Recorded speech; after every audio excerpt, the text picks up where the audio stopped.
అందరికీ నమస్కారం. ఈ క్షణం ఇది నా సక్సెస్ మీట్లా అనిపిస్తుంది. అలాంటి ఓవర్వెల్మింగ్గా నేను ఒక ఆనందం పొందుతున్నాను. ఎందుకో తెలీదు, ఇక్కడ కావలసిన ఉన్న వాళ్ళందరూ కూడా నాకు ఎంతో కొంత ఎప్పటి నుంచో పరిచయం ఉన్నవాళ్ళు, ఎంతో ఆప్యాయత పంచుకున్నవాళ్ళు. సో వాళ్ళ ముఖంలో ఆనందం చూస్తుంటే కనుక ఇది నా ఆనందంలో అనిపిస్తుంది. ఈ సక్సెస్ మీట్ నా సక్సెస్ మీట్లా అనిపిస్తుంది. అండ్ ఇక్కడ గెస్ట్గా రాలేదు, మీలో ఒక పార్ట్గా, మీలో ఒక మీ ఆత్మీయుడిగా ఇక్కడికి వచ్చాను. అండ్ ఈ సినిమాకి ముందు నేను నాకు కలిసినప్పుడు ఎట్లా ఉంది ఏంటి సినిమా మీది రాబోతుంది కదా అంటాను. డిఫరెంట్ క్యారెక్టర్ నేను అటెంప్ట్ చేశాను. And Dhanush is a lead character. అంటే అదే నాకు ఎట్లాగా ఒప్పుకున్నామంటే తెలియదండి. రెగ్యులర్గా ఈ హీరో క్యారెక్టర్స్ ఇలాంటివన్నీ చేస్తూ నాకు ఎక్కడో కొంచెం డిఫరెంట్గా చేయాలి, కొత్త హొరైజన్ గేట్లు ఓపెన్ చేయాలనిపిస్తుంది. ఈ సినిమా నాకు అలా ఉపయోగపడుతుందని అనిపిస్తుంది. అంటే దాని వాళ్ళ సినిమా చూశాను, అది 100% కరెక్ట్. తను కూడా అదే అక్నాలెడ్జ్ చేశాడు. ఈ సినిమా తర్వాత ఒక 40 ఏళ్ళు ఉంటాను ఇందాక తను అన్నమాట వాస్తవం. నటుడుగా ఎంత ఎక్కువ కాలం మనం జీవిస్తాం అనేది తప్ప ఒక హీరోగానే పట్టుకొని ఇలాగే ఉండాలి అనుకోవడం అనేది కరెక్ట్ కాదు. అండ్ ఇలాంటి క్యారెక్టర్ ఎంత బాగా చేశాడంటే నేను తర్వాత చెప్తాను. సో ఫస్ట్ ఆఫ్ ఆల్ ఇలాంటి సినిమా శేఖర్ కమ్ముల ఏ ధైర్యంతో నాగుని అడిగాడు, నాకు ఏమి ఊహించుకుని ఫ్యూచర్లో ఈ క్యారెక్టర్ చేస్తాను ఒప్పుకున్నారు. ఇదే ఫస్ట్ సక్సెస్ అని నేను భావిస్తున్నాను ఈ సినిమాకి.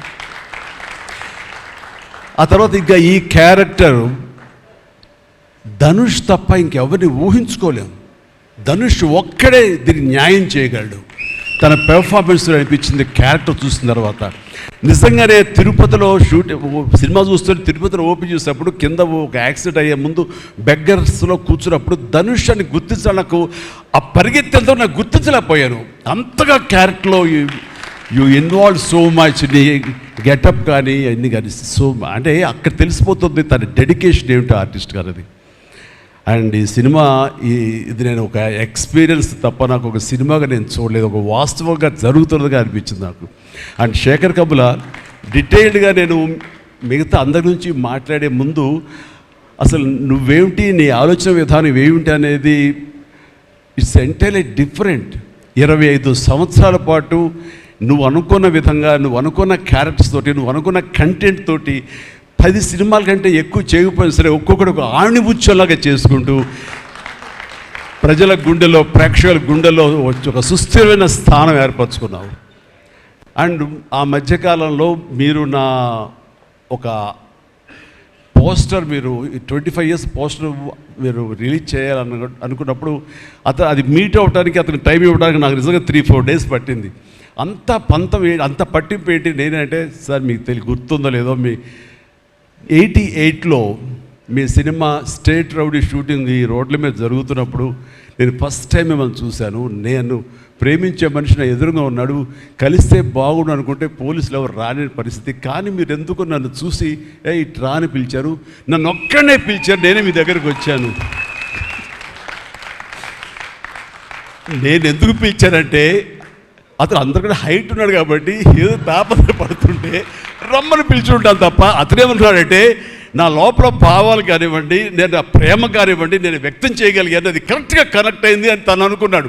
బట్ ఏమనుకున్నా సరే వచ్చిన తర్వాత నన్ను మీట్ అయిన క్షణం ముందు వరకు భవిష్యత్తులో ఏం చేయాలో తెలియదు, ఎడ్యుకేషన్ ఉంది కాబట్టి ఎట్టెళ్ళాలో తెలియనటువంటి 17-18 years ఉంటాయి అప్పుడే అతనికి. 36 years అయిపోయింది కలిసి, ఫస్ట్ టైం కలిసి. ఆ క్షణాన నన్ను చూడగానే, నాతోటి కూర్చోగానే, నాతో మాట్లాడగానే, నేను నా షేక్ హ్యాండ్ తీసుకోగానే ఆ క్షణం డిసైడ్ అయిపోయింది. అంబిగ్యూటీ, డౌట్ లేదు, ఖచ్చితంగా నేను సినిమా ఇండస్ట్రీలో సెటిల్ అవ్వాలని ఆ రోజు నిర్ణయించుకొని తను చెప్పడం అన్నది నాకు ఎనలేని సంతోషంగా ఉంది. నేను గర్వించే, నన్ను ప్రేమించే మనిషి, నన్ను అభిమానించే మనిషి ఈ రోజున ఈ స్థాయిలో ఉండి ఇంతమంది చేత ప్రశంసలు పొందుతున్నాడంటే కనుక హ్యాట్స్ ఆఫ్.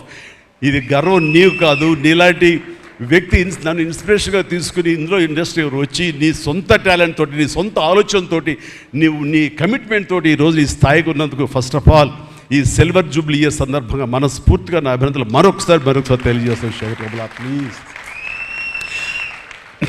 అంటే శేఖర్ కమ్ముల సినిమాలు నేను ఎప్పుడు చూస్తూనే ఉన్నాను, అన్నీ చూసాను దాదాపుగా. అది వాస్తవానికి నిజానికి చాలా దగ్గరగా అనిపిస్తాయి. అంటే తన ఫస్ట్ పిక్చర్ చూస్తుంటే ఆ క్యారెక్టర్స్ ఆనందం, రూప వీళ్ళు ఎలాగ ఉన్నారు, ఇంకా ఉండుంటారు కదా అని ఆ క్యారెక్టర్స్ కనబడి తప్ప ఆ యాక్టర్లు కనపడరు. వాళ్ళ తర్వాత చేసిన సినిమాలు మనకు గుర్తుకు రావు, దీంతో కనెక్ట్ అవ్వదు. అలాగే ఫిదా, భానుమతి, వరుణ్, అలాగే ఈ ప్రతిమలో శ్రీరామ్, గోదావరిలో శ్రీరామ్, సీతా మహాలక్ష్మి, ఈ క్యారెక్టర్స్ కనపడతాయి. ఎందుకు చూడండి, ఈ సినిమాలో కూడా ప్రతి ఒక్కడు ధనుష్ని దేవా అంటున్నారు, నా ఫ్రెండ్ ఏమో దీపక్ అంటున్నారు తప్ప పేర్లు పెట్టి ఎవరు పిలవట్లేదు, గుర్తుంచుకోవట్లేదు. గొప్పని దేవాను వస్తుంది. నాకు అలాగే అనిపిస్తుంది ఇప్పుడు.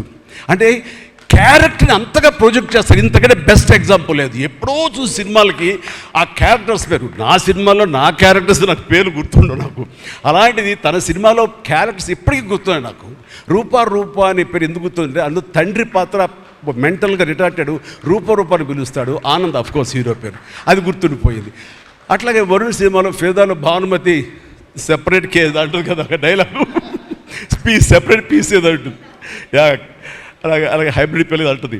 అలాగా తన క్యారెక్టర్స్ గుర్తుండిపోతాయి. అది తన గొప్పతనం. అవి వాస్తవికంగా ఎక్కడో ఇంకా ఉండుంటాయి, వాళ్ళు ఎక్కడో జీవించుంటారు అన్న ఫీలింగ్ ఇస్తుంది. అలాంటి రియల్గా అతని కాన్సెప్ట్ కానీ అది చెప్పాలంటే అదొక పిచ్చి.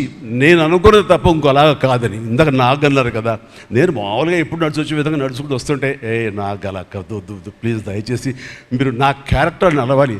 నీ క్యారెక్టర్ నడవాలంటే ఎలా నడవాలి తెలియదు నాకు. నాకు వచ్చిన నడకే ఇది అని చెప్పి ఇందాక ఎదురు అనుకుంటాం. నాకు తెలిసిన నడకే ఇది కాదండి, మీ హీరోలా నడుస్తున్నారు, స్టైలిష్గా నడుస్తున్నారు. నేను స్టైలా, నేను హీరోలాగనా అని అంటే కాదు అంటూ ఆ క్యారెక్టర్ చూస్తుంటే నాకు మీరు చాలా డిఫరెంట్గా కనపడ్డారు. నాకు రెగ్యులర్గా కనపడలేదు. మీకుండే ఆ కింగ్ నాగ్ అని కానీ ఆ గ్లామర్ మన్మధుడు యొక్క స్టైల్ ఒక చామ్ ఉంటుంది కదా, ఈ సినిమాలో అది కనపడకుండా జీవితంలో నలిగిపోయినటువంటి, మానసికంగా ఫిజికల్గా నలిగిపోయినటువంటి ఒక మనిషి కనపడుతున్నారు. అది మీ క్యారెక్టర్. ఏంటి ఇలాగుందేంటి నలిగిపోయినట్లుగా, బహుశా జైలు నుంచి బయటికి మళ్ళీ ఎప్పుడు వచ్చినప్పుడు మళ్ళీ ఫుల్ గ్లామర్లో కనపడతాడేమో సూటు గిట్ వేసుకుని. అంటే అప్పుడు కూడా భారంతోటో మానసికంగా ఆ ఒక దీనితోటో ఆ సంఘర్షణతోటో ముఖంలో ఆ హెవీనెస్ తోటో జీవితంలో ఏదో పోగొట్టుకుని ఏదో సాధించాలని ఏదో అనుకోవాలని ఏదో రకంగా అయిపోయినట్లా ఈ పరిస్థితుల్లో అన్న మీమాంసలో నలిగిపోతాం. ఆ నలిగిపోవడం అనేది ఫిజికల్గా and appearance wise performance wise చూపించగలిగాడంటే అది హెడ్స్ ఆఫ్ నాగ్. మీరు అన్నట్లుగా ఇది మీకు డిఫరెంట్, ఇంకో కోణం నుంచి మీకు హొరైజన్ మీకు ఓపెన్ అయ్యింది, ఇంకొక డోర్ ఓపెన్ అయ్యింది. తద్వారా బోల్డ్ అని ఫెంటాస్టిక్ క్యారెక్టర్స్ వస్తాయి. అండ్ మీరు అనుకున్నది ఉంటుంది, మీ లాంజివిటీ ఇంకా పెరుగుతుందని అనుకుంటున్నాను. మీ దోవలో నేను కూడా మీకు సమంగా నేను వచ్చేస్తాను నేను అనుకుంటున్నాను.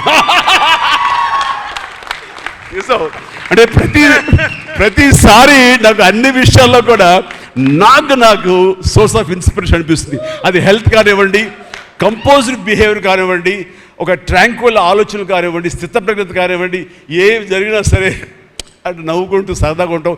ఇవన్నీ చూస్తుంటే నాకు ఎంత ప్రశాంతంగా ఉంటాడు, ఎంత మానసికంగా ఉంటుందని. సో అలాగా ఈ ప్రొఫెషనల్గా కూడా ఈ సినిమాతోటి తను వెళ్ళే దారిలో వై నాట్ నేను కూడా రేపు పొద్దున ఏదైనా అవసరం వచ్చి ఓటీటీలో ఏదైనా సినిమాలు చేయాల్సి వస్తే కనుక ఏం ప్లాన్ నార్సింగ్ నువ్వే గబున అన్నా కదా గబుకొని రెడీ అయ్యి వచ్చే రేపు పొద్దున ఇంటికి.